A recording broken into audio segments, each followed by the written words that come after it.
Olá pessoal, Júlio Teodoro, espero que vocês todos estejam aí na paz de Deus. Olha só, eu estou fazendo um vídeo aqui que é a minha opinião, uma opinião pessoal sobre a respeito das igrejas. E aí eu me reduzo, né, às igrejas protestantes. Eu quero fazer este vídeo sobre o meu pensamento a respeito do posicionamento das igrejas protestantes neste momento de crise na saúde, neste momento onde esse vírus que veio da China e que tem contaminado grande parte do mundo, vários países no mundo, e tem trago problema para milhares de pessoas. Para alguns, um número já considerável, mortes, para outros, alguma enfermidade, e para a maioria, aflição, desespero, ansiedade, temores e outros sinônimos a respeito das questões emocionais no ser humano. Antes de falar, eu serei breve, eu quero ler com vocês sobre a determinação da Prefeitura de Belo Horizonte, na pessoa do seu responsável, o prefeito Alexandre Calil, sobre o que foi determinado para a cidade de Belo Horizonte. O decreto número 17.304, do dia 18 de março, né, deste mês, março de 2020, ele determina que estão suspensos alvarás de funcionamentos, e aí segue-se uma lista destes locais: casa de shows e espetáculos de qualquer natureza, boates, danceteria, salões de festa, casas de festas e eventos, feiras, exposições, congressos, seminários, shopping centers, centros de comércio e galerias de loja, cinemas e teatros, clubes de serviço e de lazer, academia, centro de ginástica e estabelecimentos de condicionamento físico, clínicas de estética e salões de beleza, parques de diversões e parques temáticos, bares, restaurantes, lanchonetes. E aí vem fechando aqui, ele vem falando aqui que a suspensão prevista tal não se aplica a supermercados, farmácias, laboratórios, clínicas, hospitais, demais centros de saúde, dentro desses shopping centers, galerias, né, tal. Que mais? Deixa eu ver aqui, que a partir do dia 20, né, isso está determinado por tempo indeterminado. Que mais? Deixa eu ver aqui, só para a gente fechar sobre isso. É isso aí. Belo Horizonte, 18 de março de 2020, Alexandre Calil. Bom, até aqui, tudo bem? Isso é feito como uma medida preventiva, no intuito de cuidar, prevenir possibilidades da propagação do vírus. Você pode perceber que aqui, a maioria desses serviços aqui, eles têm aglomerações de pessoas, né? Obviamente, e muitos aqui têm contatos mesmo, como salões de beleza. A maioria disso aqui tem contatos pessoais, contatos físicos. E aí, aqui eu quero entrar com você. Aqui não está citado igrejas, tá? Esse decreto de lei 17.304 não cita igrejas. Só que é o seguinte: as igrejas, principalmente igrejas grandes em Belo Horizonte, elas não estão tendo os seus cultos como eles já acontecem já há décadas. As igrejas, elas encerraram os seus cultos e realmente esse é o momento de muita sensibilidade para que você possa atentar para o que eu estou falando, porque o fato das igrejas encerrarem os seus cultos verdadeiramente não as torna menos igreja. A questão o assunto que eu quero abordar é em relação às igrejas que fecharam suas portas e não estão tendo culto, mas fecharam as portas. Igreja não se fecha. A igreja é um hospital das almas. Quando os hospitais, a saúde física, eles se encontram direcionados especificamente para nesse atendimento possíveis pessoas que contraíram o vírus da China, o coronavírus, essas pessoas, para onde irão? O que essas pessoas têm agora para se apoiarem no momento da aflição das suas almas?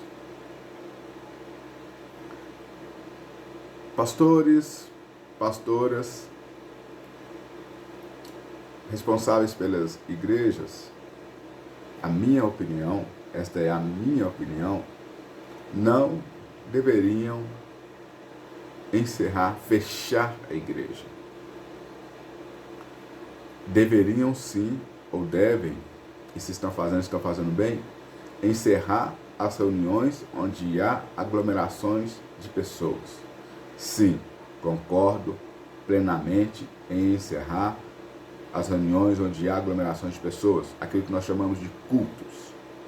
Concordo plenamente que os cultos devem ser encerrados, tendo em vista que a maioria das igrejas, elas são igrejas com menor recurso e seu espaço físico é realmente reduzido, então qualquer pouca quantidade de pessoas já pode ter alguma causa negativa, alguma consequência negativa. Mas fechar a igreja jamais. Por quê? Porque, pastores, vocês foram chamados para este momento. Pastores, vocês foram chamados para este momento. Chamados para um tempo de doar-se, de entregar-se pelas ovelhas.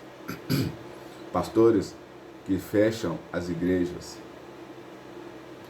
Eu não estou falando, deixa eu repetir, eu concordo com você que encerrou os cultos, mas não concordo com você que fechou a igreja. Antes de eu concluir, a igreja, ela tem o líder e tem auxiliares.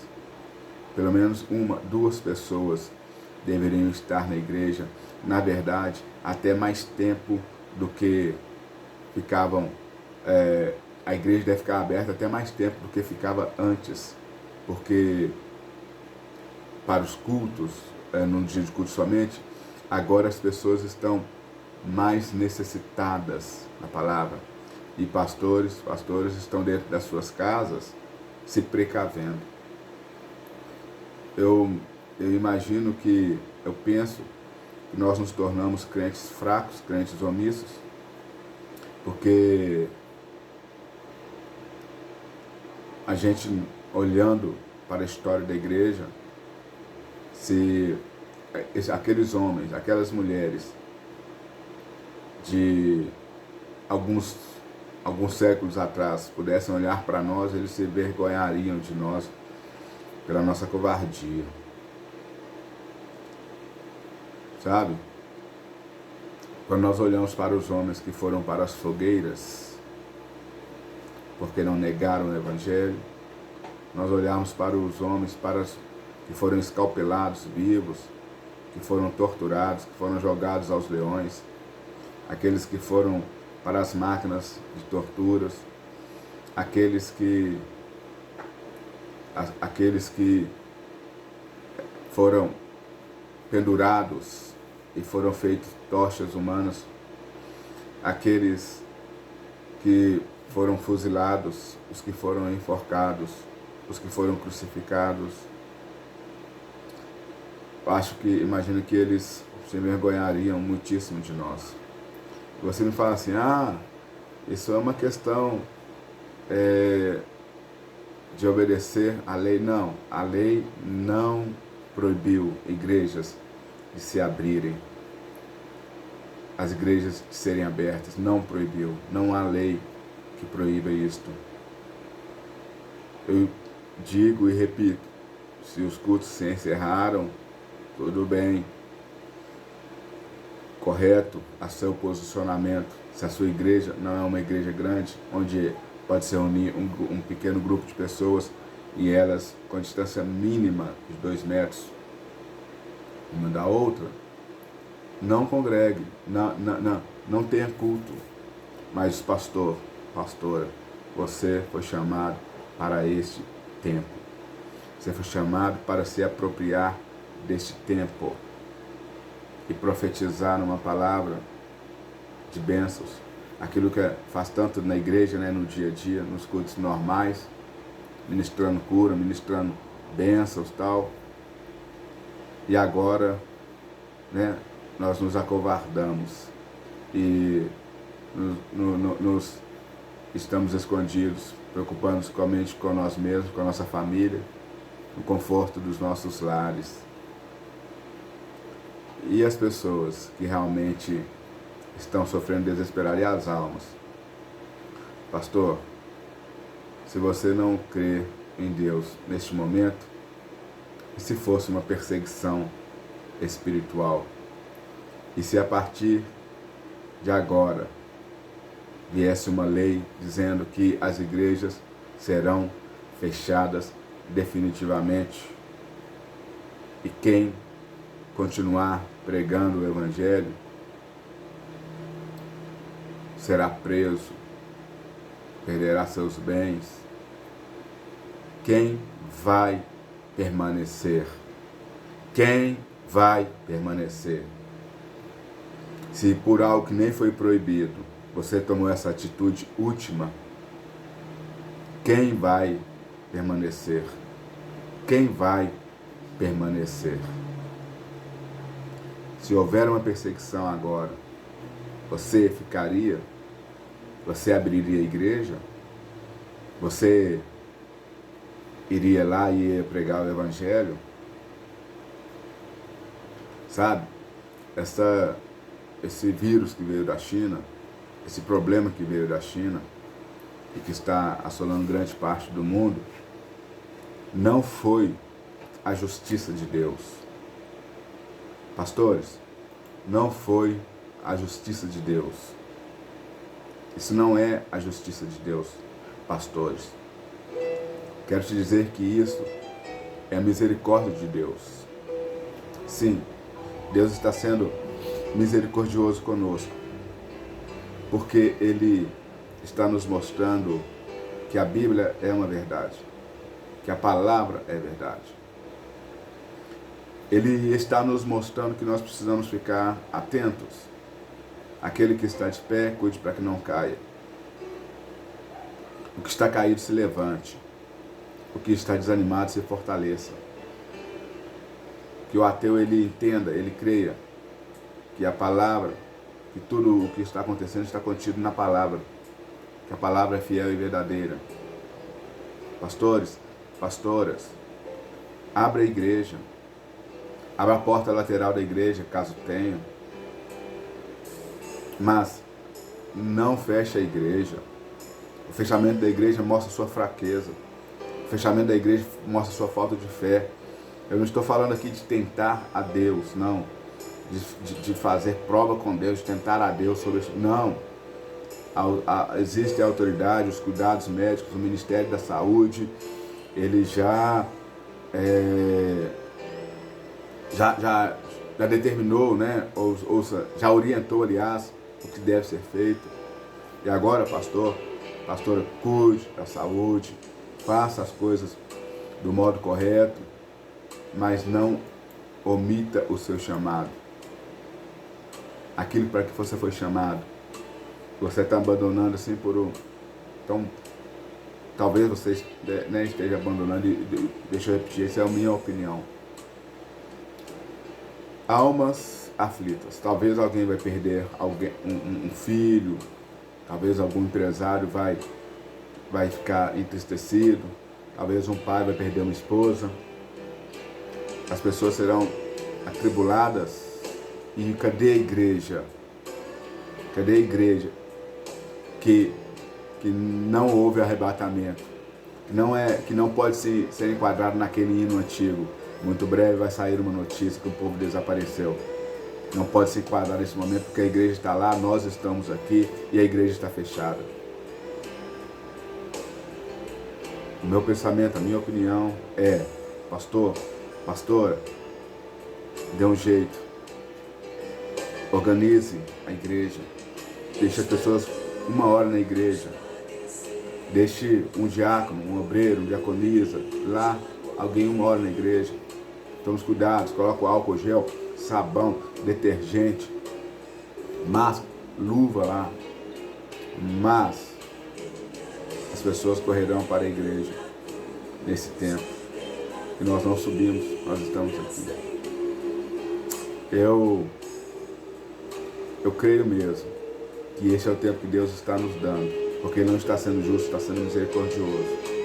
Como um pai que exorta um filho, Ele exorta um filho para que o mal maior não o alcance. Ele puxa a orelha, ele corrige o filho. Quando o filho começa a fazer algo que o pai sabe que não está certo. E que, por exemplo, uma criança está na cozinha e a mãe diz: sai daí, menino, sai de perto do fogão, sai de perto do fogão, sai de perto do fogão. E o menino não sai. Então o pai ou a mãe vai lá e puxa a orelha, o menino pela orelha, fala: eu estou te falando, sai daí. E o menino coloca a mão na orelha: ai, socorro, pai, por favor, e sai chorando. Chorando por quê? De dor. Mas o pai não estava querendo provocar dor nele. O pai estava querendo proporcionar a ele salvação. É o que Deus está nos mostrando. Todos vocês sabem, talvez você está falando: ainda vai acontecer outras coisas piores. Sim.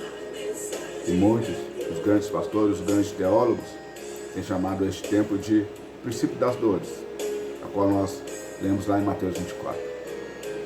Então, pastora,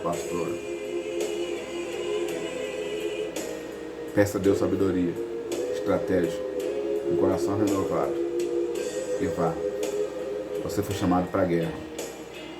Você não foi chamado para vigiar as ovelhas só no aprisco. Enquanto elas estão fora do aprisco, você tem que estar em atividade. Um grande abraço. Deus abençoe. Espero ter chegado ao seu coração sem agressividade, mas com discernimento. E que, caso você tenha o seu pensamento, a sua ideia em conexão com a minha, possamos aí orarmos mais e sermos mais crentes. Em nome de Jesus. Um grande abraço.